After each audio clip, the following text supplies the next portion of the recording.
ഒരു super call കിട്ടിട്ടുണ്ടാ. ഒരു പരമ ചെറ്റയുടെ കാര്യമാണ് ഞാൻ പറയുന്നത്.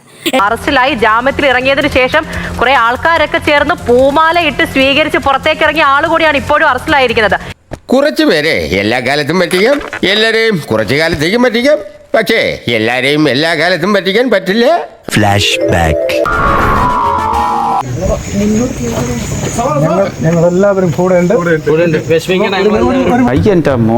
ഇപ്പോൾ ആ പൂമാല ഇട്ടവരുടെ മുഖമൊക്കെ ആലോചിക്കുമ്പോൾ ഒന്ന് തൊഴാൻ തോന്നുന്നുണ്ട്. എന്തോത്തിനാ ഈ പരിപാടി കാണിച്ചെന്നും പറഞ്ഞു.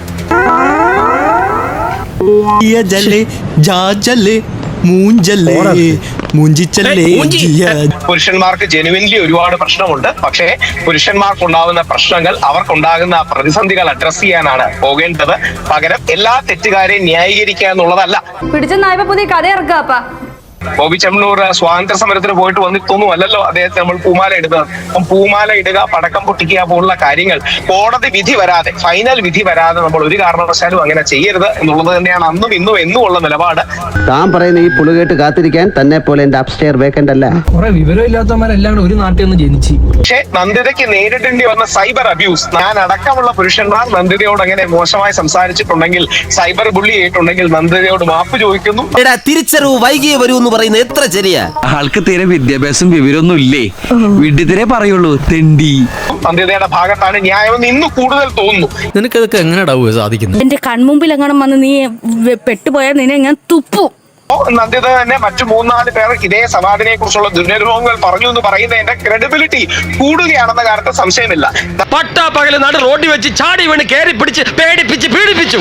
നന്ദിത ഇന്ന് തന്നെയാണ് വിളിച്ചിട്ട് സംസാരിക്കുകയും നന്ദിതയോട് മുമ്പ് കുറെ കൂടി നന്ദിത പറഞ്ഞ കാര്യങ്ങൾ പുരുഷ സമൂഹം ഗൗരവത്തിൽ എടുത്തില്ല എന്നുള്ള ഒരു കാര്യത്തിൽ നന്ദിയോട് വിഷമം അറിയിക്കുകയും ഒരു ഖേദപ്രകടനം നടത്തുകയും ചെയ്യും. എന്തൊക്കെയാണ് ഈ കൊച്ചു കേരളത്തിൽ സംഭവിക്കുന്ന?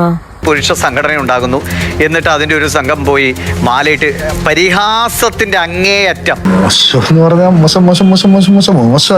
നാണക്കേടിന്റെ അങ്ങേയറ്റം പുരുഷന്മാർക്ക് തോന്നുന്ന നിലയിലാണ് ഒരു സംഘടന പ്രവർത്തിച്ചു. പിന്നെ അയാൾ അതിനെ ന്യായീകരിക്കുന്നു. അത് അന്നത്തെ ചോരത്തിളപ്പിന് ഇപ്പൊ എന്ത് ചോര തണുത്തു പോയാ? തണുത്ത് മരവിച്ചു എന്ന് പറയുന്നതാവും ശരി. സമൂഹത്തിൽ നാണക്കേടാകുന്ന പുരുഷ സംഘടന എന്ന് കേൾക്കുമ്പോൾ തന്നെ പുരുഷന്മാർ തന്നെ കളിയാക്കി ചിരിക്കുന്ന അവസ്ഥയിലേക്ക് പോകുന്ന സംവിധാനമാണ്.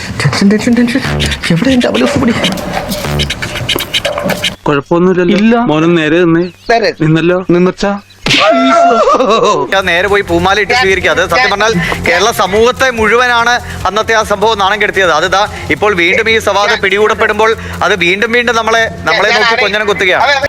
മനുഷ്യനോട് പ്രാന്ത് പിടിച്ചിരിക്കുമ്പോഴാണ് അവനൊരു തത്വം പറച്ചില്. എന്റെ കയ്യിൽ അവനെ കിട്ടിയേ ഞാൻ അവനെ അരിഞ്ഞു മുളകിട്ട് അങ്ങനെ തിന്നിടോ.